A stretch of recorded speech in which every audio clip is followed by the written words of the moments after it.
सोच के देखिए, भारत में लाखों परिवार हैं जो सिर्फ एक बड़ी बीमारी के खर्च की वजह से अचानक गरीबी में चले जाते हैं। इसी प्रॉब्लम को सॉल्व करने के लिए आई आयुष्मान भारत योजना। लेकिन क्या ये सच में काम कर रही है? आज चलिए इसकी सच्चाई जानते हैं। ये एक बहुत बहुत बड़ा सवाल है ना? इसका मतलब क्या है कि कोई भी किसी भी अस्पताल में जाकर फ्री में इलाज करवा सकता है? चलिए इस सवाल की गहराई में उतरते हैं और देखते हैं कि असलियत क्या है। तो सबसे पहले आइए इस स्कीम के वादे को समझते हैं। आखिर ऑन पेपर सरकार हमसे क्या प्रॉमिस कर रही है? तो देखिए, ऑफिशियल तरीके से ये एक हेल्थ इंश्योरेंस स्कीम है।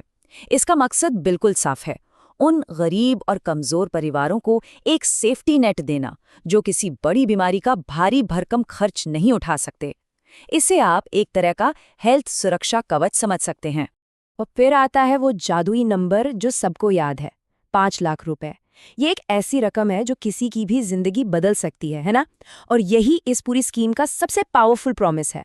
हर एलिजिबल फैमिली को हर साल 5 लाख तक का फ्री इलाज।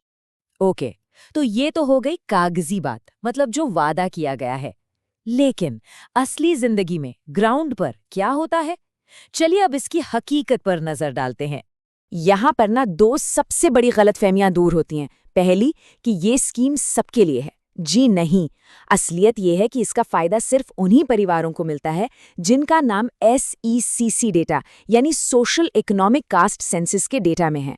ये बस सरकार का एक तरीका है ये पहचानने का कि सबसे जरूरतमंद कौन है। और दूसरी गलतफहमी कि इलाज किसी भी अस्पताल में हो सकता है, ये भी सही नहीं है। इलाज सिर्फ उन्हीं सरकारी और प्राइवेट अस्पतालों में मिलता है जो इस स्कीम का हिस्सा है। और देखिए, बात यहीं खत्म नहीं होती, कुछ और भी लिमिटेशंस हैं। जरा सोचिए, अगर किसी को कोई ऐसी बीमारी है जो बहुत कॉमन नहीं है, तो हो सकता है आयुष्मान भारत उसे कवर ही न करे, या फिर कुछ प्रोसीजर्स पर लिमिट्स हो सकती हैं।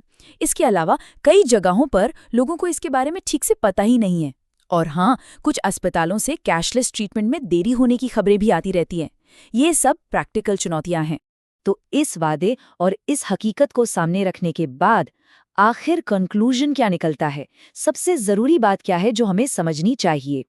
और वो ये है, ये सभी के लिए फ्री इलाज वाली स्कीम नहीं है, बिल्कुल नहीं। ये एक टारगेटेड स्कीम है जिसे खास तौर पर समाज के जरूरतमंद तबके की मदद के लिए डिजाइन किया गया है। लेकिन हाँ, इसका मतलब ये बिल्कुल भी नहीं है कि ये स्कीम बेकार है। बिल्कुल गलत मत समझिएगा। जिन लोगों के लिए ये बनी है ना, उनके लिए ये एक लाइफलाइन से कम नहीं है, एक जीवन दान है। लेकिन इसका पूरा फायदा उठाने के लिए इन्फॉर्म्ड रहना यानी सही जानकारी रखना सबसे सबसे जरूरी है। और एक फैक्टर, इस पूरे सिस्टम को चला कौन रहा है? तो ये scheme ministry of health and family welfare के अंडर आती है। मतलब ये देश की नेशनल हेल्थ पॉलिसी का एक बहुत ही इंपॉर्टेंट हिस्सा है। तो आखिर में सवाल ये है कि इसका सही लाभ कैसे उठाएं? सिंपल है, बस 3 कदम। स्टेप 1, अपनी एलिजिबिलिटी चेक करें। स्टेप 2, अपने आसपास के लिस्टेड हॉस्पिटल्स की लिस्ट ढूंढें। और स्टेप 3, ये समझें कि आपके कवरेज में क्या क्या शामिल है। तो अगली बार जब भी आयुष्मान भारत का नाम सुनेंगे तो आपको इसकी पूरी पिक्चर पता होगी। ये परफेक्ट सोल्यूशन शायद ना हो, लेकिन ये सही दिशा में एक बहुत बहुत बड़ा कदम है। और सही जानकारी के साथ ये लाखों लोगों की जिंदगी बदल सकता है, और बदल भी रहा है।